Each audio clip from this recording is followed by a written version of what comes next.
বাঙালির শ্রেষ্ঠ উৎসব দুর্গাপুজো বাকি মাত্র 9 দিন। ঘরে ঘরে আনন্দ উৎসবে মেতে উঠবে ছোট শিশু কিশোর থেকে আবাল বৃদ্ধ বনিতা সকলে। মুখ্যমন্ত্রী মমতা বন্দ্যোপাধ্যায় একটা কথা সবসময় বলেন, ধর্ম যার যার, উৎসব সকলের। সকল সম্প্রদায়ের মানুষের মধ্যে সৌভ্রাতৃত্ব ও সৌহার্দ্য বজায় থাকবে মিলন উৎসবে। জন্ম থেকে মৃত্যু পর্যন্ত মুখ্যমন্ত্রীর জনমুখে 94টি বাস্তবায়িত প্রকল্পগুলোর পরিষেবার সুবিধা মানুষের ঘরে ঘরে পৌঁছে গিয়েছে। দুয়ারে সরকারের পর চলছে ঐতিহাসিক প্রকল্প আমাদের পাড়া আমাদের সমাধান শিবির।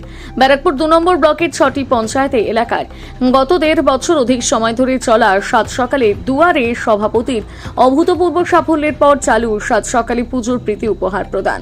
শুক্রবার সকালে তৃতীয় ধাপে বিলকান্দা 2 নম্বর গ্রাম পঞ্চায়েতের লেনিনগড় যে ব্লক এলাকায় আবাল বৃদ্ধ বনিতার সহ ছোট শিশু কিশোরদের হাতে দুর্গাপুজোর প্রীতি উপহার স্বরূপ নতুন বস্ত্র, শাড়ি এবং ছোটদের জামা প্যান্ট প্রদান করলেন ব্যারাকপুর 2 নম্বর ব্লকের পঞ্চায়েত সমিতির সভাপতি প্রবীর রাজবংশী। উপস্থিত ছিলেন উপপ্রধান অঞ্জলি দেউরি, পঞ্চায়েত সদস্য স্বপন হালদার সহ এক ঝাঁক পঞ্চায়েত সদস্যরা। অসহায় মানুষের পাশে দাঁড়িয়ে তাদের মুখে হাসি ফোটাতে পেরে তারা গর্বিত হলেন।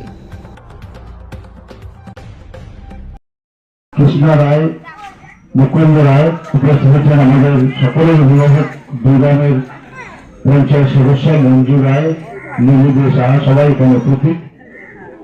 উপস্থিত তাদের অক্লান্ত পরিশ্রম সারা বছর আমরা বিভিন্ন রকম কর্মসূচি গ্রহণ করি। বিশ্বজিৎ দে, বাপি দে, মণি দেউরি, বাপন রায়, সঞ্জীব এখানে উপস্থিত আছেন, প্রত্যেকে এখানে উপস্থিত আছেন। প্রত্যেককে আমি ধন্যবাদ জানিয়ে খুব সংক্ষিপ্ত দু একটা কথা বলবো। তবে আজকে যে আমরা অনুষ্ঠানটা করছি, আমি ব্যক্তিগতভাবে এই অনুষ্ঠান 2007 সাল থেকে প্রত্যেকবার পুজোর সময় আমার সীমিত ক্ষমতার মধ্যে দিয়ে আমরা এলাকার মানুষের নতুন বস্ত্র তুলে দেওয়ার চেষ্টা করেছিলাম।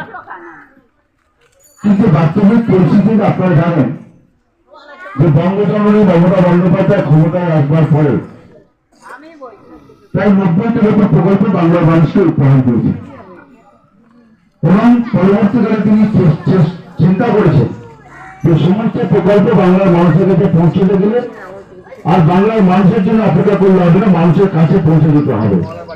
তাই জন্য তিনি আরেকটা কর্মসূচি নিয়েছিলেন, দুয়ারে সরকার, যার হাত ধরে আমরা গর্ব করে বলতে পারি যে পশ্চিমবাংলায় এমন কোনো বাড়ি নেই যে বাড়িতে মমতা বন্দ্যোপাধ্যায়ের কোনো প্রকল্প পৌঁছায়নি। আজকের দিনে যে অনুষ্ঠানটা চলছে আপনারা দেখবেন, আমাদের পাড়া আমাদের সমাধান, সেটা মুখ্যমন্ত্রীর ইচ্ছা এলাকার মানুষের কাছে পৌঁছে দিয়ে তাদের সমস্যার সমাধান করা। আমরা দলের কর্মী মমতা বন্দ্যোপাধ্যায়